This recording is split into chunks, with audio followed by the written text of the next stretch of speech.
Le Data Vault est une architecture d'entrepôt de données d'entreprise inventée par Daniel Linsted en 1990 et mise dans le domaine public 10 ans plus tard. Cette alternative au modèle de data warehouse de Bill Inman et de Ralph Kimball est moins connue et plus complexe à mettre en œuvre techniquement. Mais elle est appréciée pour son adaptabilité, là où une modélisation en étoile perd de son agilité en cas d'évolution de l'organisation. Le Data Vault a ses défenseurs et ses passionnés. Mais alors, comment combiner une gouvernance des données orientée métier et une architecture Data Vault forcément gérée par une équipe informatique experte? Data Vault ou pas, les principes fondateurs de la gouvernance des données, la connaissance, la qualité et la conformité ne changent pas. Dans une architecture Data Vault, les données sont dupliquées et modélisées en plusieurs étapes, les données brutes, puis les données modélisées suivant l'architecture de Daniel Linsted, puis les données prêtes à être consommées par les analystes métiers suivant leur vocabulaire.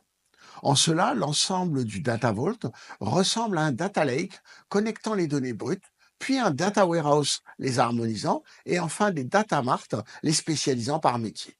Mais le Data Vault propose de réaliser l'ensemble dans un même entrepôt. En cela, il nous facilite la traçabilité entre les différentes étapes. Cela explique sans doute la popularité de cette architecture dans des environnements où le suivi du cycle de vie des données est réglementairement important. La version 1 de l'architecture Data Vault n'abordait que peu les aspects liés à la gouvernance. Mise en œuvre par une équipe informatique, les départements métiers n'étaient pas vraiment partie prenante, pas plus que l'idée de gouvernance.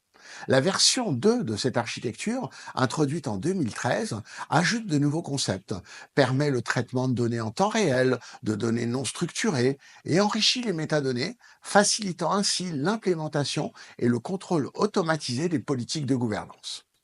La mise en œuvre d'un catalogue de données unique, regroupant les métadonnées métiers et les métadonnées techniques, reste conseillée.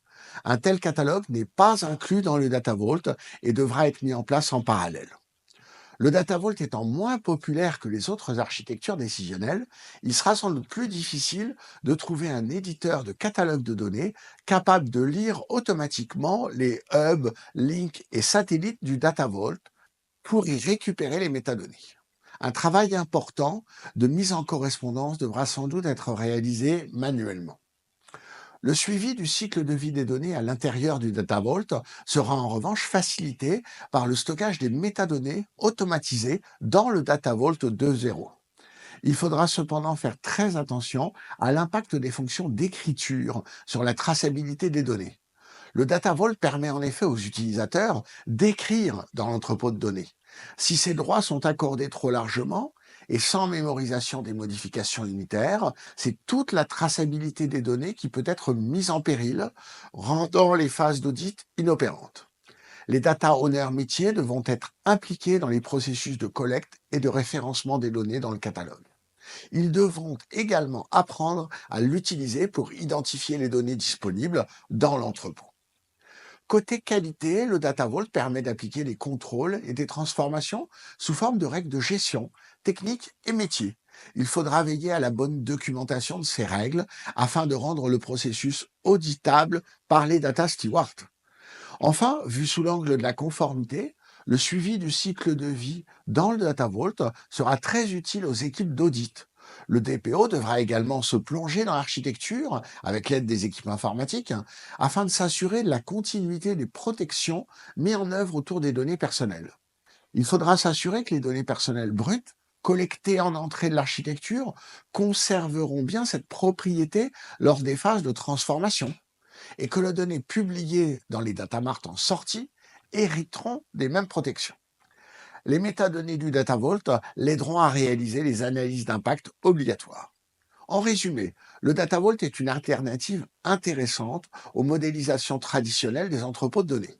Il est cependant opposé à la tendance du data mesh, qui décentralise et donne plus de contrôle aux utilisateurs. Le Data Vault est une architecture centralisée qui nécessite une expertise technique permanente. Elle conviendra aux départements informatiques qui souhaitent garder le contrôle.